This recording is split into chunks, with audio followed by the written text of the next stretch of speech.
இயேசு கிறிஸ்துவின் இணையற்ற நாமத்தில் கர்த்தர் நன்மையானதை தருவார் என்கிற ஆண்டவர் கொடுத்த வாக்குத்தத்தத்தோடு கூட சேர்ந்து கிறிஸ்துவில் விசுவாச ஊழியங்களின் சார்பில் உங்கள் அனைவருக்கும் என்னுடைய அன்பான வாழ்த்துதல்களை தெரிவித்துக் கொள்கிறேன். இன்றைய நாளுக்கான கோல்டன் ஆப்பிள் சிலுவை தியானங்களில் ஆண்டவர் சொன்ன 5வது வசனம், தாகமாய் இருக்கிறேன். இயேசு கிறிஸ்து சிலுவையிலே சொன்ன இந்த 5வது வார்த்தையில் தாகம் என்கிற வார்த்தையை மாத்திரம் பிடித்துக் கொண்டு இன்றைக்கு ஒவ்வொரு பிரசங்கியார்களும் பலவிதமான விளக்கங்களை கொடுத்து கொண்டிருக்கிறார்கள். இயேசு கிறிஸ்து ஒரு கடவுளுடைய அவதாரம் என்பதனால் அவருக்கு சிலுவையில் தாகம் ஏற்பட்டிருக்க வாய்ப்பில்லை. அவருக்குள்ள ஆத்தும தாகத்தை தான் அவர் தாகமாக இருக்கிறேன் என்று சொல்லி வெளிப்படுத்தினார் என்பது பலருடைய கூற்றாக இருக்கிறது. ஆனால் பொய்யே பேசாதவர்கள் அல்லது பொய்யை விரும்பாதவர்கள், உண்மையை மட்டுமே எதிலும் கூற விரும்புகிறவர்களுக்கு இயேசு கிறிஸ்து சிலுவையில் சொன்ன இந்த வார்த்தையின் உண்மையான அர்த்தம் புரிந்திருக்கும்.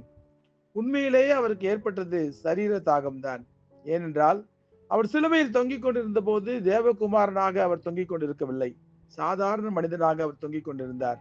ஆணிகள் பாய்ந்ததினால் அதிகமான ரத்தம் உடம்பை விட்டு வெளியேறியிருந்த சூழ்நிலையில் நாக்கு வறண்டு போவது இயற்கையாக ஒரு மனிதனுடைய சரீரத்தில் தோன்றுகிற ஒரு நிகழ்ச்சி.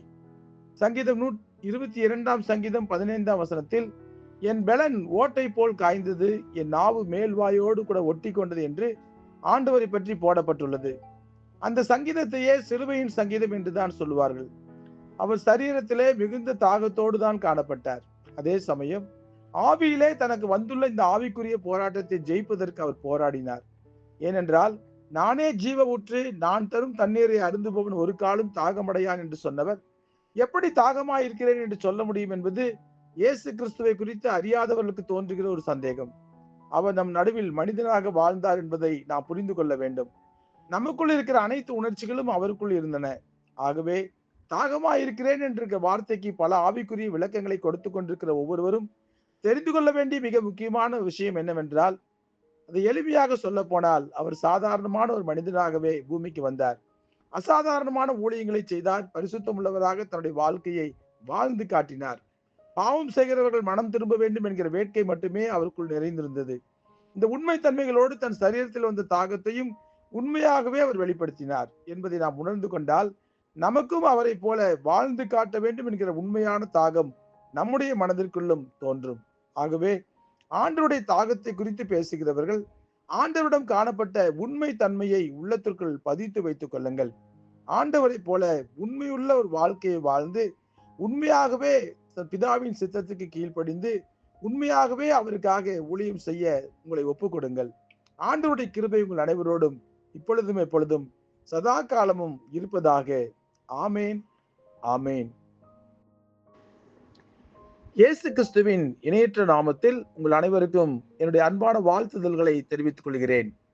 இயேசு கிறிஸ்து சிலுவையில் சொன்ன 6வது திருவசனம், இயேசு காடியை வாங்கின பின்பு முடிந்தது என்று சொல்லி தலையை சாய்த்து ஆவியை ஒப்பு கொடுத்தார்.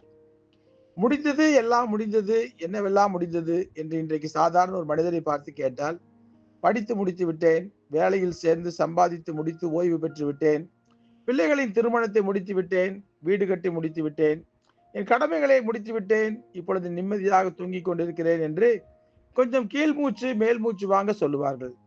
இன்றைக்கு இதுவே மனிதர்களுக்கு சாதனையாக போய்விட்டது. ஏனென்றால், இந்த வேலைகளை கூட செய்ய முடியாமல் பலர் வேதனையோடு கூட ஏழ்மை நிலையில் வாழ்ந்து கொண்டுதான் இருக்கிறார்கள். அதனால்தான் மற்றவர்களுக்கு தாங்கள் செய்தது சாதனையாக தெரிகிறது. இதையே சற்று மாற்றி, பிசாசோடு உங்களுக்குள்ள போராட்டங்கள் முடிந்து விட்டதா? இயேசு கிறிஸ்து உங்களை செய்ய சொன்ன வேலைகளை எல்லாம் செய்து முடித்து விட்டீர்களா? ஆண்டுடைய ரட்சிப்பின் செயல் திட்டத்தை நிறைவேற்றி எத்தனை ஆத்துமாக்களை ஆதாயப்படுத்தி இருக்கிறீர்கள்? உங்களிடமுள்ள ஆண்டவருடைய மகிமையை பார்த்து எத்தனை பிசாசுகள் நடுங்கி ஓடி போயிருக்கின்றன? இப்படி சற்று மாற்றி கேட்டு பாருங்கள். எங்களுக்கு தமிழ் தெரியாது என்பது போல பார்ப்பார்கள். அவர்களை சொல்லி குற்றமில்லை. அவர்களுக்கு முடிந்தது என்பதின் அர்த்தம் புரிந்தது, அவ்வளவுதான். முடிக்க வேண்டியது என்ன என்பது முழுமையாக தெரிந்தவர்களால் தான் தாங்கள் செய்து முடித்ததை முடிந்தது என்று சொல்ல முடியும். ஆண்டவராகிய இயேசு கிறிஸ்து அதை செய்தார். பிதாவின் சித்தத்துக்கு கீழ்ப்படிந்து பூமிக்கு வந்தார். தன்னை குறித்து சொல்லப்பட்ட ஒரு தீர்க்க தரிசனம் கூட பொய்யாகி விடாதபடி அவர் பார்த்து கொண்டார். பிசாசின் தந்திரங்களை எல்லாம் முறியடித்து போட்டார். கிரேக்க மொழியில் டெட்டலெஸ்டாய் என்ற வார்த்தையை தான் தமிழில் முடிந்தது என்று மொழிபெயர்த்திருக்கிறார்கள். முழு கிரயமும் செய்து ஒரு பொருளை வாங்கும் போது ரசீதுகளில் பெய்டு என்று முத்திரை குத்துவது போல முடிந்தது என்று இயேசு கிறிஸ்து சொன்ன போது நமது பாவ மன்னிப்பிற்கான முழு கிரயத்தையும் அவர் செலுத்தி விட்டார் என்பதை அது காட்டுகிறது. அப்படியானால் ஆண்டவருக்காக நாம் முடிக்காமல் இருக்கிற வேலைகள் எக்கச்சக்கமாக இருக்கின்றன. நாம் ரட்சிக்கப்பட வேண்டும். ரட்சிக்கப்படாதவர்களை ரட்சிக்கப்பட வைக்க வேண்டும்.